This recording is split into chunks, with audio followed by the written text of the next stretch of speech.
बच्चों आज हम लोग जेई मेन का जो जनवरी वाला पहला अटेम्प्ट हुआ शिफ्ट 1 यानी 24 जनवरी 2023 शिफ्ट 1 उसमें जो फिजिक्स का पेपर हुआ उसकी एनालिसिस करेंगे। बच्चों जैसा आपको पता है कि पेपर बाहर तो रिलीज़ होता नहीं है, तो मेमोरी बेस्ड यानी बच्चों ने जो डाटा दिया है उसके अकॉर्डिंग उसका एक समरी निकालेंगे।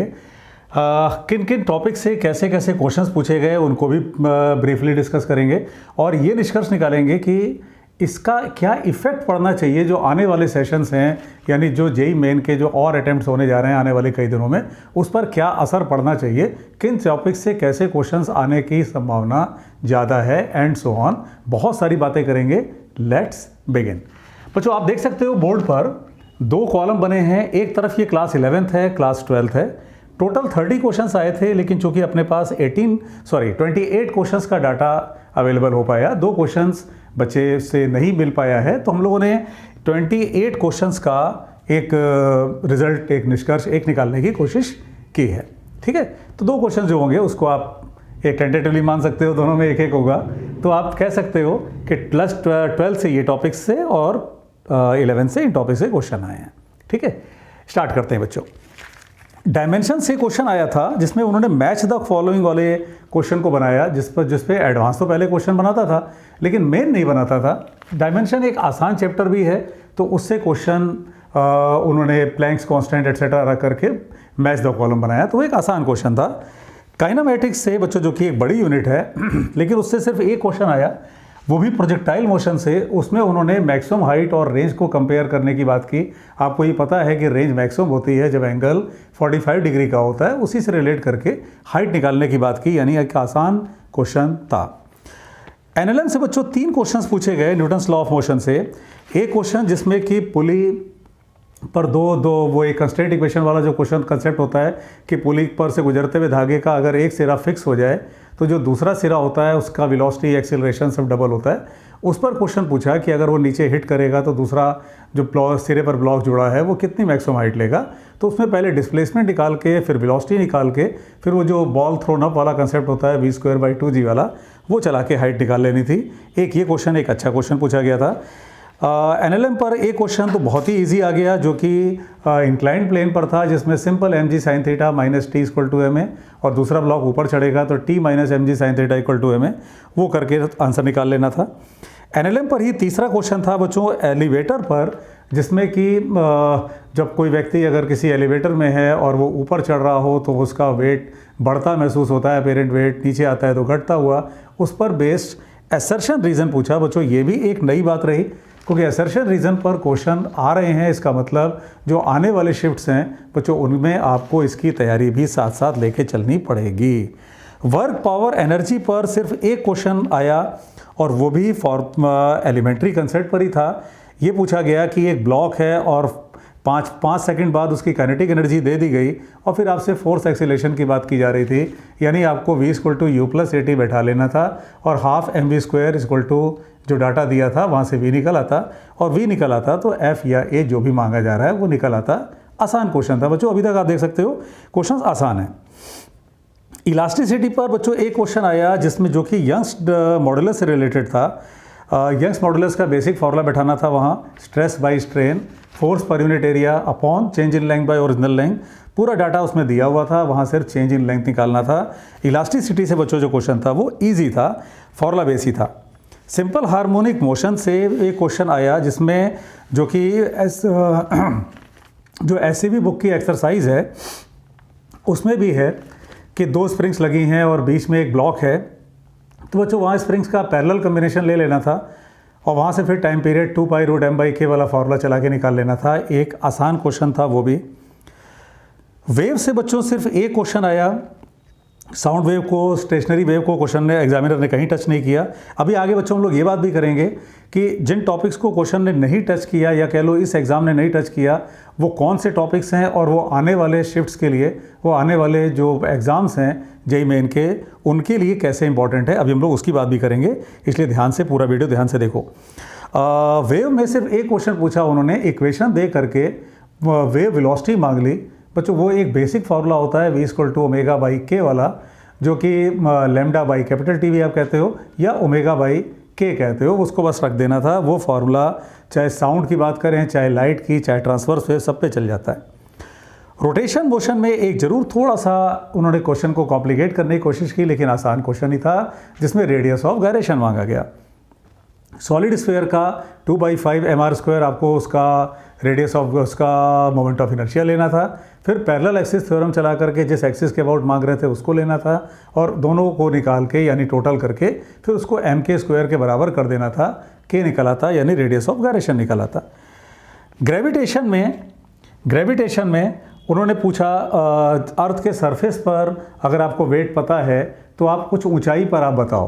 तो वहाँ पर भी जो फार्मूला होता है एलिमेंट्री फार्मूला, जो G=G0 को रिलेट करने वाला, जो हाइट के साथ डेप्थ के साथ जो बेसिक फार्मूला होता है, बस उसको रिलेट करना था। यानी वहाँ पे G की वैल्यू निकाल के फिर उसको mg कर देना था या उसके बराबर कर देना था। हीट पर बच्चों 2 क्वेश्चंस पूछे। एक क्वेश्चन आया VRMS का जो बेसिक फार्मूला होता है √3RT/m0, उससे रिलेट करके।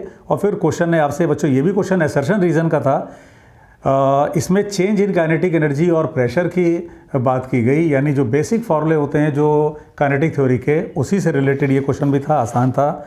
एक क्वेश्चन पूछा गया था वॉल्यूम के चेंज पर यानी थर्मल एक्सपेंशन पर, यानी हीट जो कि अपने आप में एक बड़ी यूनिट है, उससे 2 क्वेश्चंस आए, एक थर्मल एक्सपेंशन पर और एक काइनेटिक थ्योरी यानी VRMS पर। थर्मल एक्सपेंशन वाला जो क्वेश्चन था बच्चों वो V=V0 1 + गामा डेल्टा टी पर था, या कह लो change in volume initial volume into gamma delta T, उस पर बेस्ड था, यानी एक आसान क्वेश्चन था। तो बच्चों इस तरह से आप देख सकते हो क्लास 11th से इन चैप्टर से एक question, 2 question and so on ऐसे पूछा गया। NLM से बस 3 क्वेश्चन आए और 13 क्वेश्चन इससे पूछे गए। ठीक बच्चों, मैं फिर रिपीट कर रहा हूँ, ये जो हम लोग जो एनालिसिस कर रहे हैं ये टोटल इस 28 क्वेश्चंस पे कर रहे हैं, और ये वो क्वेश्चंस हैं जो हम लोगों के स्टूडेंट्स ने फ़ोन करके बात करके बताया है कि ये क्वेश्चन आए हैं, तो उसको एक इकट्ठा करके किया गया है, मेमोरी बेस किया गया है। अब चलते हैं बच्चों क्लास 12 की तरफ। इससे पहले एक इंपॉर्टेंट चीज़ बच्चों, आपने देखा फार्मूला बेस्ड क्वेश्चंस बहुत सारे आए हैं, तो जिन बच्चों के भी फार्मूले तैयार रहे होंगे उन्हें बहुत बेनिफिट मिला होगा। और बच्चों इस चैनल पर मैंने इस चीज़ का एक वीडियो इससे रिलेटेड डाला भी था कि एक पूरा प्लेलिस्ट पड़ी हुई है जिसमें हम लोगों ने फिज़िक्स के सारे फार्मूलों को डिस्कस किया हुआ है। Quick revision of physics through फार्मूले नाम की, उसकी डिस्क्रिप्शन बॉक्स में उसका लिंक मैं दे देता हूँ, उसके अकॉर्डिंग आप तैयार कर सकते हो। टेलीग्राम चैनल से फिर उसका पूरा PDF में अवेलेबल है फ्रीली, वो फिजिक्स मूनशॉट के, उसको ले लो, डाउनलोड कर लो आप, और उसका प्रॉपर एक्सप्लेनेशन आपको क्विक रिवीजन थ्रू फार्मूले उसमें मिल जाएगा। उसको तैयार करके आप जो आने वाली शिफ्ट्स हैं उनके लिए बच्चों के लिए बहुत हेल्पफुल हो जाएगा, और अप्रैल वाले अटैम्प्ट के लिए भी बहुत यूज़फुल हो जाएगा। क्लास 12 में स्टार्ट करें बच्चों इलेक्ट्रोस्टैट से, जो कि फिजिक्स की सबसे बड़ी यूनिट है। उसमें सिर्फ एक क्वेश्चन आया, और वो भी सिर्फ चार्जेस के सेपरेशन को रिलेट करने वाला। जो बेसिक फार्मूला होता है 1/4πε0 Q1 Q2/r² वैक्यूम में, 1/4πε0 K Q1 Q2/r'²। इनको बस इक्वेट कर देना था, और यहाँ r' और r के बीच का रिलेशन निकाल लेना था for the same force. Again formula based question, easy question. Current से बच्चों 2 क्वेश्चन पूछे गए। एक क्वेश्चन पूछा गया जिसमें करंट का डिवीज़न करना था। जो कंसेप्ट यूज़ होते हैं वोल्ट मीटर एमीटर के क्वेश्चन सॉल्व करने के लिए, यानी आपको करना ये था कि इक्विवेलेंट रेजिस्टेंस निकाल के पहले सेल से कितना करंट जा रहा है वो निकालना था। और बच्चों V=IR, यानी I is inversely proportional to R। तो करंट रेजिस्टेंस के इन्वर्सली प्रोपोर्शनल होता है, उसके अकॉर्डिंग आपको बस रेजिस्टेंस के इन्वर्स रेशियो में करंट को डिवाइड कर देना था। दूसरा क्वेश्चन जो आया करंट पर, वो था रेजिस्टेंस पर एक हॉलो सिलेंड्रिकल शेल दिया गया था, और उसके रेजिस्टेंस की बात की गई थी रेजिस्टिविटी वगैरह दे करके। तो बच्चों उसमें R=ρL/A चलना था, रेजिस्टिविटी दी गई थी। लेंथ की जगह पर आपको जो सिलेंडर की लेंथ है वो ले लेनी थी, और नीचे एरिया में जितने एरिया से करंट गुजरेगा, यानी जो बीच वाला खाली पोर्शन है उसको हटा के जितने में मटेरियल है, आप ये कह सकते हो πr2² - πr1², उसमें से जो करंट जाएगा उसको लेना था। इसी तरह के क्वेश्चन हीट एंड थर्मोडायनेमिक्स में भी बनते हैं। तो एक ये क्वेश्चन करंट से पूछा गया, 2 क्वेश्चंस, जिसमें से एक रेजिस्टेंस पर और एक करंट के डिवीज़न पर। मैग्नेटिज्म से बच्चों 2 क्वेश्चन आए। एक क्वेश्चन आया जिसमें किसी करंट कैरिंग रिंग के सेंटर और उसके एक्सिस के मैग्नेटिक फील्ड्स को रिलेट करने की बात की। तो बच्चों अगेन ये फार्मूला जिस बच्चे को याद रहा होगा उसने बड़े आसानी से कर लिया होगा। μ0I/2r ये फार्मूला होता है सेंटर पर, और जब आप एक्सिस के किसी पॉइंट के लिए निकालते हो तो √r² ये r² + x² पावर 3/2 का टर्म उसमें आ जाता है। तो बस फार्मूला रखना था, वहाँ x की जगह पे आप r रख देते तो वो बस रेशो लेकर के आंसर आ जाना था। आसान क्वेश्चन था। मैग्नेटिज्म में एक क्वेश्चन और आया जिसमें उन्होंने करंट्स को दिया और फिर डिस्टेंस को अगर हम हाफ कर दें तो फोर्स पर क्या असर पड़ेगा। यानी बच्चों जो करंट कैरिंग दो वायर्स होती हैं जो, उनमें जो फोर्स का फार्मूला होता है μ0/2πI1L2/r ऊपर L। तो इस पर बस करंट्स का जो करंट को डबल कर रहे हैं, सेपरेशन को हाफ कर रहे हैं, उसके अकॉर्डिंग बस फार्मूले को चेंज करके आपको आंसर को निकाल लेना था। अगेन फार्मूला बेस्ड क्वेश्चन है यानी ईजी है। बच्चों आगे अभी हम लोग ये भी बात करेंगे कि कौन से टॉपिक से क्वेश्चन पूछा गया है, तो जो आने वाली शिफ्ट्स हैं उनमें क्या एक्सपेक्टेशन है, कौन से टॉपिक्स और आगे वाले जो शिफ्ट्स हैं उनके लिए इंपॉर्टेंट है, क्योंकि एक ही पैटर्न लगभग फॉलो होता है बच्चों, एक ही पैटर्न फॉलो होता है, क्योंकि पेपर भले कितने भी शिफ्ट में हो लेकिन पैटर्न करीब करीब एक जैसा रहता है। ऐसा नहीं हो सकता कि एक शिफ्ट बहुत इजी आई तो दूसरी शिफ्ट बहुत ज़्यादा टफ आ गई, ऐसा नहीं होता इन जनरल, वो पैटर्न करीब करीब सेम रहता है। हाँ, एग्जामिनर कहाँ से क्वेश्चन बना चुका है और कहाँ से बनाने की संभावना अब ज़्यादा है, ये बात जरूर ध्यान देने वाली है। पहले इसको कंप्लीट कर लेते हैं। इलेक्ट्रोमैग्नेटिक इंडक्शन में बच्चों एक क्वेश्चन आया, बस एक कॉयल दे दी गई आपको, उसका रेडियस दे दिया गया और फिर ये कहा गया कि मैग्नेटिक फील्ड चेंज हो रहा है। तो बच्चों initial flux, final flux, difference upon time वो करके आपको इंड्यूस्ड ईएमएफ निकाल लेना था। एक आसान क्वेश्चन था। एसी पर बच्चों एलसीआर वगैरह पे क्वेश्चन आया करते थे, पावर फैक्टर पर क्वेश्चन आया करते थे। इस बार उन्होंने सिर्फ एक क्वेश्चन पूछा, वो क्वालिटी फैक्टर को रिलेट करने वाला, यानी XL/R या XC/R उसको रिलेट करके बैंडविड्थ के साथ। तो ये यहाँ एग्जामिनर ने ज़रूर बच्चों को एक चौंकाने की कोशिश की है, क्योंकि इन जनरल एसी में उस पार्ट को बच्चे इग्नोर कर देते थे। ज़्यादातर वो लोग LC ऑक्सीलेशन या LCR सर्किट या जो पावर कंजम्पशन उसके क्वेश्चंस पर ज़्यादा फोकस करते थे और उस फॉर्मूले को इन जनरल लोग इग्नोर करते थे।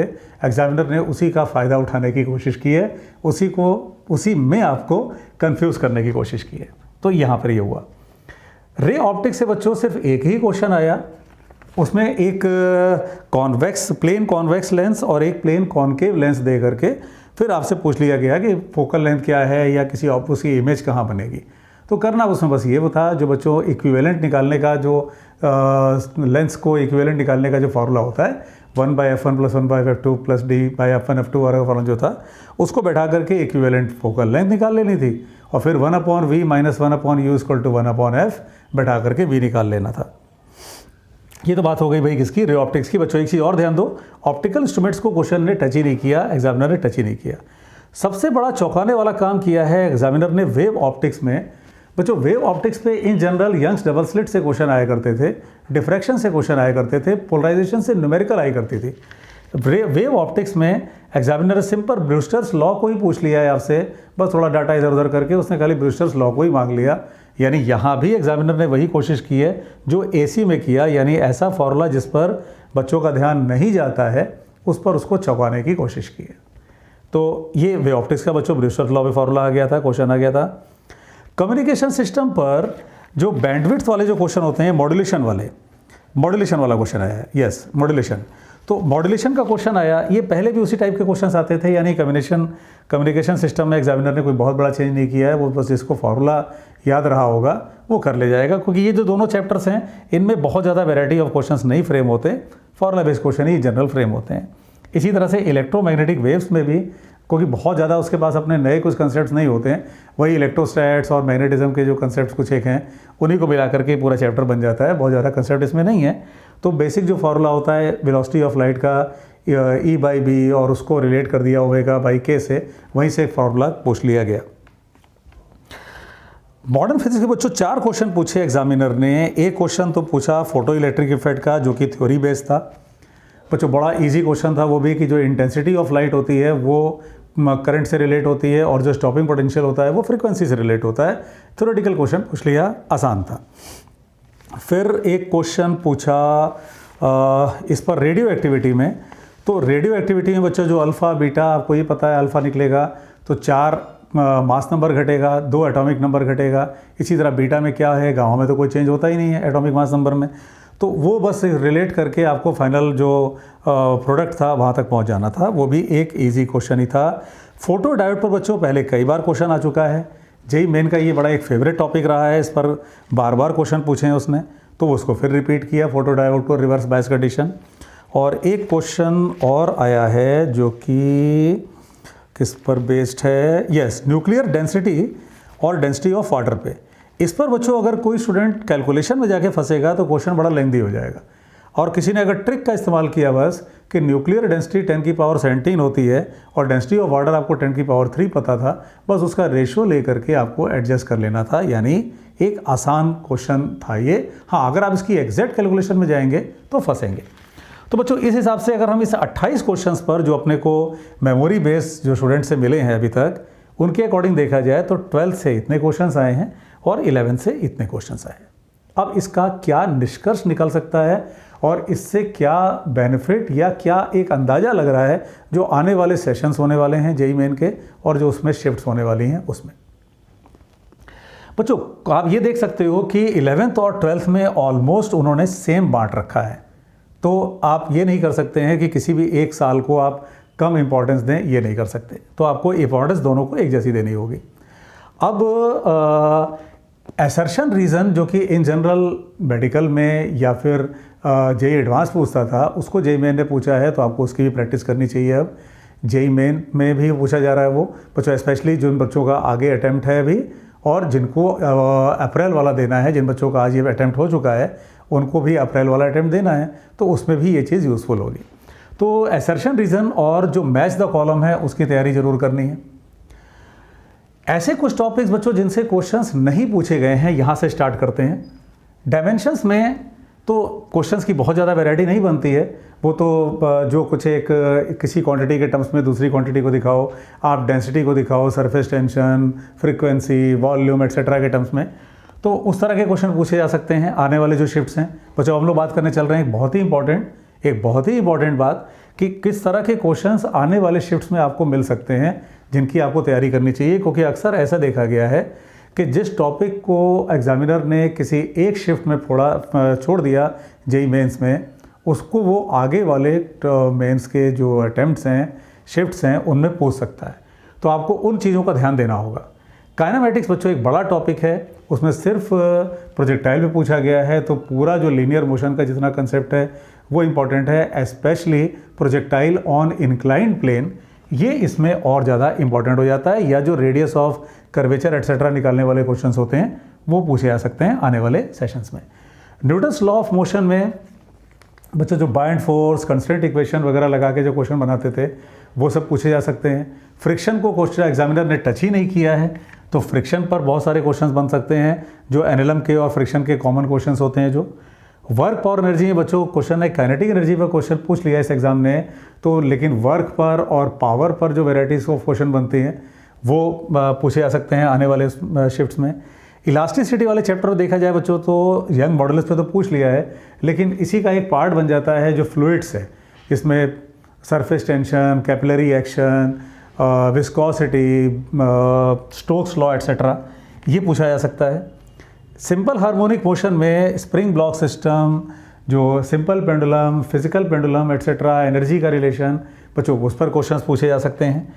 वेव्स में साउंड वेव एक बहुत ही इंपॉर्टेंट चैप्टर रहा है, Doppler effect, stationary wave, organ pipes, sonometer wire, इस पर एग्जामिनर ने नहीं टच किया, तो आने वाले जो सेशंस हैं उसमें हो सकता है।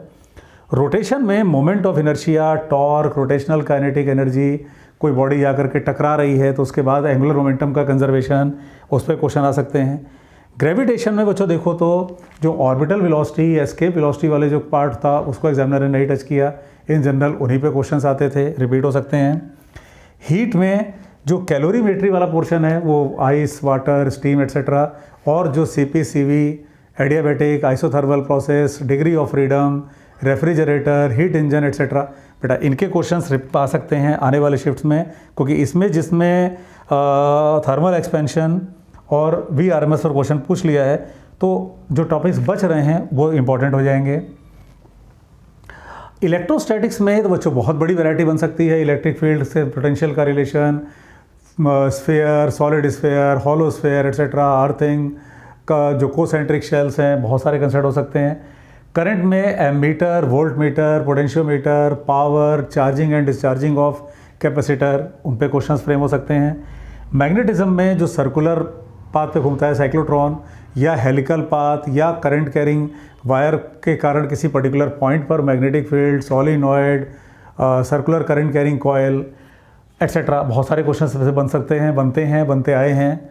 इलेक्ट्रोमैग्नेटिक इंडक्शन में बच्चों जो मूविंग रॉड होती है उसका क्वेश्चन बन सकता है। टाइम वेरिंग जो मैग्नेटिक फील्ड है उस पर जो क्वेश्चन फ्रेम होते हैं वो इंपॉर्टेंट हैं। एसी में बच्चों जिस तरह के क्वेश्चंस पहले भी आते रहे हैं, पावर फैक्टर पर या एलसीआर पर या एलसी ऑक्सीलेशन पर, तो वो अभी भी इम्पॉर्टेंट है। वो आने वाले सेशन जो शिफ्ट 7 में ज़रूर दिखाई देगा आपको। रे ऑप्टिक्स में बच्चों मिरर, लेंसेज, उनके कम्बिनेशंस, डिस्पर्शन, डेविएशन या ऑप्टिकल इंस्ट्रूमेंट्स, बच्चों उसको एग्जामिनर ने नहीं टच किया है, आने वाले शिफ्ट में आपको क्वेश्चन मिलेंगे। वेव ऑप्टिक्स से बच्चों सबसे ज़्यादा important Young's double slit experiment, वो बहुत इंपॉर्टेंट है, उसको आप ज़रूर तैयार कर लेना। पोलराइजेशन पर जो लॉ ऑफ मेलस पे क्वेश्चंस बनते हैं वो ज़रूर आप देख लेना। डिफ्रैक्शन पे ले देखिए 1 ही 2 फॉर्मूले हैं, बहुत ज़्यादा वैरायटी नहीं बनती, लेकिन यंग्स डबल स्लिट एक्सपेरिमेंट और पोलराइजेशन उन पर न्यूमेरिकल बहुत पूछी गई है। कम्युनिकेशन सिस्टम और इलेक्ट्रोमैग्नेटिक वेव्स में सिर्फ फॉर्मूले आप देख लो, इसमें बहुत ज़्यादा वैरायटी फॉर्म नहीं होती, लेकिन चूंकि एग्जामिनर को क्वेश्चन हर जगह से उठाना होता है, तो अगर वो इनसे क्वेश्चन उठाते हैं तो वो क्वेश्चन इन जनरल ईजी ही बनते हैं, तो ये इस लिहाज से इंपॉर्टेंट हो जाएगा। मॉडर्न फिजिक्स में बच्चों जो photo electric effect, Bohr's model को मिला के क्वेश्चन फ्रेम होते हैं, या रेडियो एक्टिविटी में जो कार्बन डेटिंग पर जो क्वेश्चन फ्रेम होते हैं, या पीएन जंक्शन उसका use, rectifier, half, full and so on, उस पर, तो ये वो टॉपिक्स हैं जिनसे क्वेश्चन नहीं पूछा गया, जो चीज़ इसे इंपॉर्टेंट बना रही है आने वाले शिफ्ट्स के लिए। ठीक है, तो बच्चों अब करना क्या है, जो टॉपिक्स बताए गए उनको तैयार कर लेना है। बच्चों इस चैनल पर आप जब जाओगे इसके प्लेलिस्ट में, तो आपको quick revision of physics through फॉर्मूले, ये एक प्लेलिस्ट मिलेगी जिसमें कि पूरे फिजिक्स के फॉर्मूलों को एक्सप्लेन किया गया है।